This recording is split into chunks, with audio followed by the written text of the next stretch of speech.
République démocratique du Congo, un accord de paix devrait être signé lundi entre les rebelles et Kinshasa.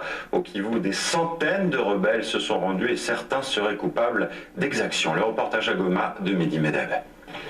Un champ de maïs, pas comme les autres, situé juste derrière la prison centrale du M23. Un soldat congolais nous emmène jusqu'au cadavre d'un ex-détenu, à peine enseveli. Mais les militaires assurent qu'il y en aurait bien plus. Il y a très certainement des fosses communes à plusieurs endroits. Regardez, vous ne sentez pas cette mauvaise odeur un peu partout ici? Combien de détenus ont été exécutés? Pour un début de réponse, nous retrouvons la trace de soldats capturés par l'ex-rébellion. Sous bonne garde, ils sont aujourd'hui dans une maison, aux côtés d'ex-combattants qui se sont rendus aux autorités. Plusieurs anciens captifs sont formels sur les dates, le nombre et la manière des exécutions.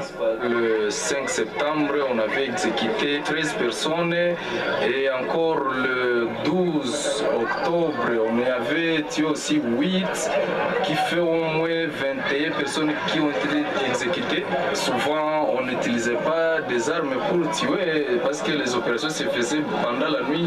On utilisait souvent des troncs d'arbres. Le M23 est accusé de massacre, mais aussi de traitements inhumains. Dans ces cellules sans lumière, 5 personnes pouvaient parfois s'entasser plus d'1 an. Certains ont laissé leur numéro de téléphone, peu de nourriture, peu d'eau. Les conditions de vie étaient difficilement supportables. Ils mettaient ici les prisonniers FARDC et civils qui travaillaient avec les autorités.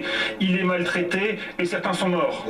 Peu à peu, les témoignages affluent et se précisent, mais manquent encore des preuves formelles. Pour le moment, les fouilles scientifiques n'ont pas encore commencé. Ce champ de maïs n'a donc pas encore livré tous ses secrets.